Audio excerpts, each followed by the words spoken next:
Cardiac cycle हृदय एक pump की तरह कार्य करता है। इसकी क्रिया में घटनाओं का एक नियमित सीक्वेंस होता है जिसे हृदय चक्र या कार्डियक साइकिल कहते हैं।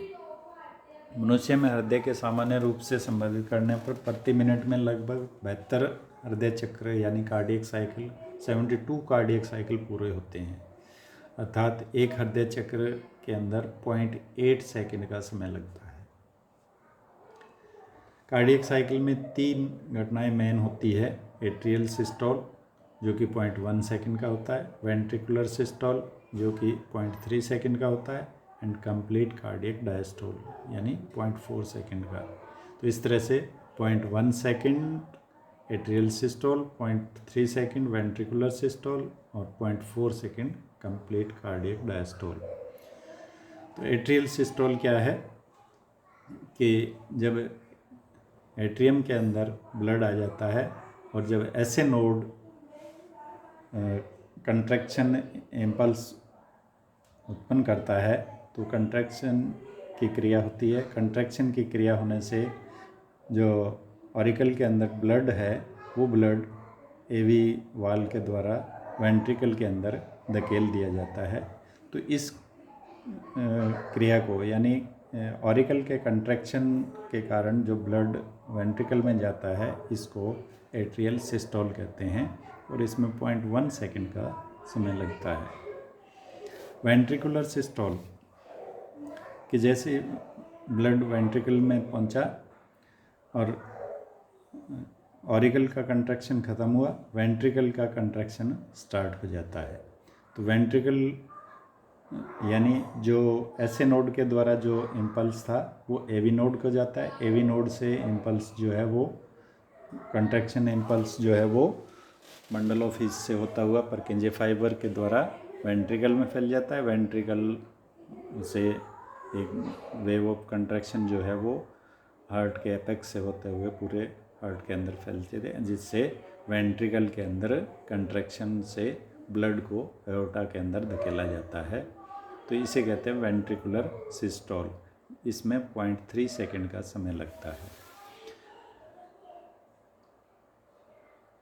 कंप्लीट कार्डियक डायस्टोल यानी ऑरिकल और वेंट्रिकल दोनों के अंदर डायस्टोलिक फेज चलती है, ये 0.4 सेकंड होती है, जिसे अपने कंप्लीट कार्डियक डायस्टोल कहते हैं। तो इस तरह से 0.8 सेकंड को अपने 3 भागों में डिवाइड कर दिया। Atrial systole 0.1 second, ventricular systole 0.3 second and complete cardiac diastole 0.4 second. इसको अपने एक डायग्राम के द्वारा एक्सप्लेन करते हैं। इस डायग्राम के अंदर 2 अलग अलग रिंग्स बताई गई है। एक अंदर की रिंग है जो कि एट्रियम की एक्टिविटीज़ को शो करती है और बाहर की रिंग जो है वो वेंट्रिकुलर की एक्टिविटीज़ को शो करती है। तो सबसे पहले लेते हैं अपने एट्रियल सिस्टोल।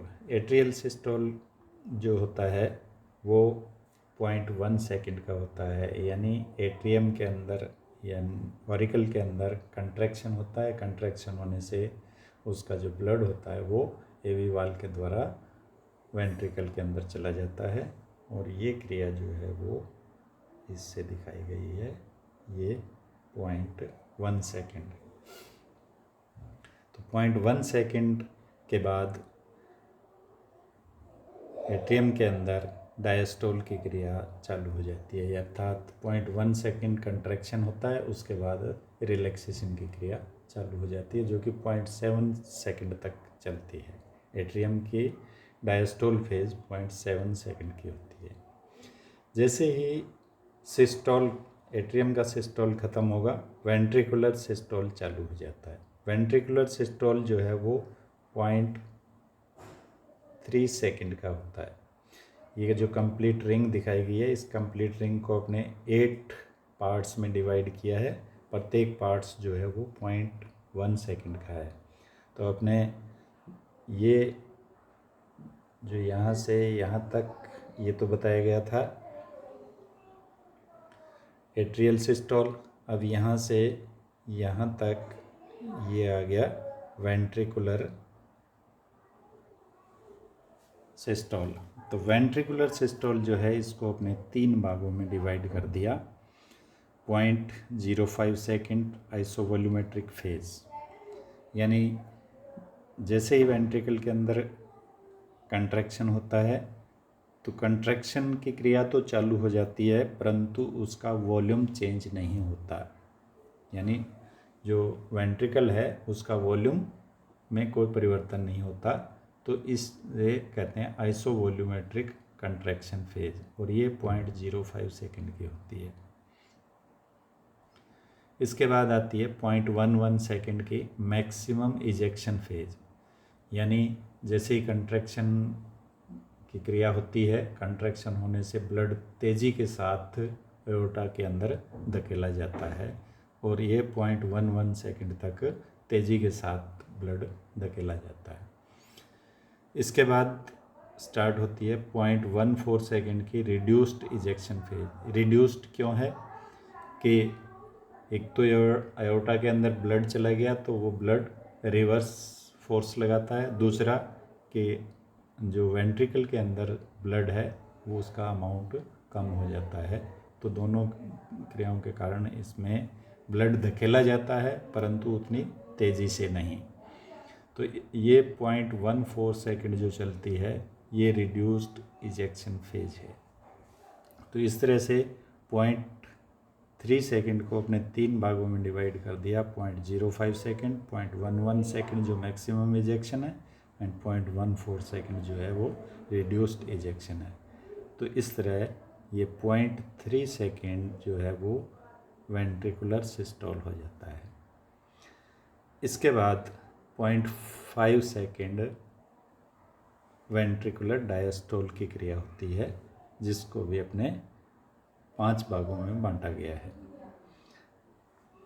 पहला भाग है इसका 0.04 सेकेंड, जिसको प्रोटोडायस्टोलिक फेज कहते हैं। प्रोटोडायस्टोलिक फेज ये है कि यहाँ पर जैसे ही ये कंट्रैक्शन ख़त्म होता है और रिलैक्सेशन की क्रिया चालू होती है, तो इसके बीच में 0.4 सेकेंड का समय होता है। 0.04 सेकेंड का समय जो है वो होता है, यानी कंट्रैक्शन समाप्त होना और रिलैक्सेशन की क्रिया चालू होना, इन दोनों के बीच का जो समय 0.04 सेकेंड का है वो प्रोटोडायस्टोलिक फेज कहलाता है। दूसरा आता है इसमें 0.08 सेकेंड आइसोवॉल्यूमेट्रिक रिलैक्सेशन फेज, कि 0.08 सेकेंड रिलैक्सेशन की क्रिया प्रारंभ होने के बाद जो वेंट्रिकल का वॉल्यूम है वो एकदम चेंज नहीं होता है, तो वॉल्यूम वही होता है परंतु रिलैक्सेशन की क्रिया चालू हो जाती है। तो इसे कहते हैं आइसोवॉल्यूमेट्रिक रिलैक्सेशन फेज। ये 0.08 सेकेंड का होता है। इसके बाद आता है 0.113 second first rapid feeling phase, यानी जब ये क्रिया वेंट्रिकल की जो क्रियाएं सिस्टोल की क्रिया चल रही थी, ऑरिकल जो था उसमें डायस्टोल था, तो ऑरिकल में ब्लड आ जाता है, वो ब्लड वेंट्रिकल के अंदर आता रहता है। तो वेंट्रिकल के अंदर डायस्टोल के दौरान ऑरिकल के अंदर ब्लड इकट्ठा हुआ, वो ब्लड एकदम तेज़ी से वेंट्रिकल के अंदर आता है, जो कि 0.113 सेकेंड चलता है।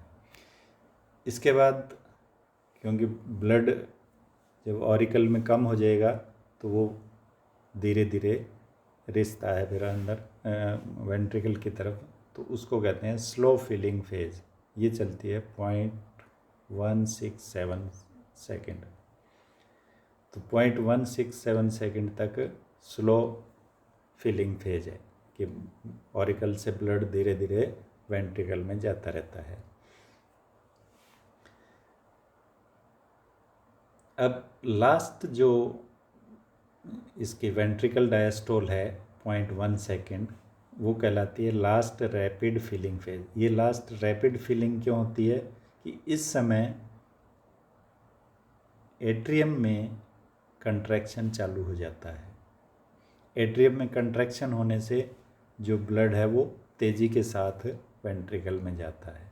तो ये जो इसकी जो लास्ट फेज है ये रैपिड फिलिंग फेज कहलाती है, जो कि 0.1 सेकेंड है। तो इस तरह से जो डायस्टोल है वो भी 5 पार्ट्स में डिवाइड है, इसके वेंट्रिकुलर डायस्टोल जो। तो ये इसका डायग्राम बताया गया है जिसमें तो ये जो इसके होने वाले जो इसमें इवेंट्स जो हैं वो बताए गए हैं। एट्रियल सिस्टोल 0.1 सेकेंड, जहाँ से कार्डियक साइकिल स्टार्ट होती है। एट्रियल डायस्टोल 0.7 सेकेंड, यानी सिस्टोल 1.1 सेकेंड है और डायस्टोल 0.7 सेकेंड तक एट्रियल का डायस्टोल होता है।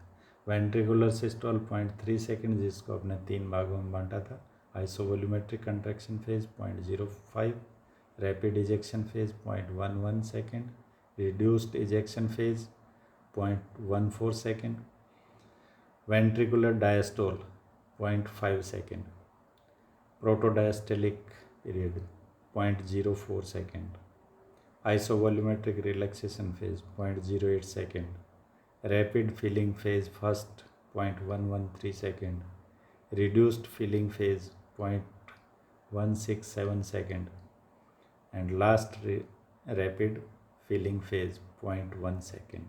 तो ये इसमें कार्डियक साइकिल के दौरान होने वाली विभिन्न जो घटनाएं हैं।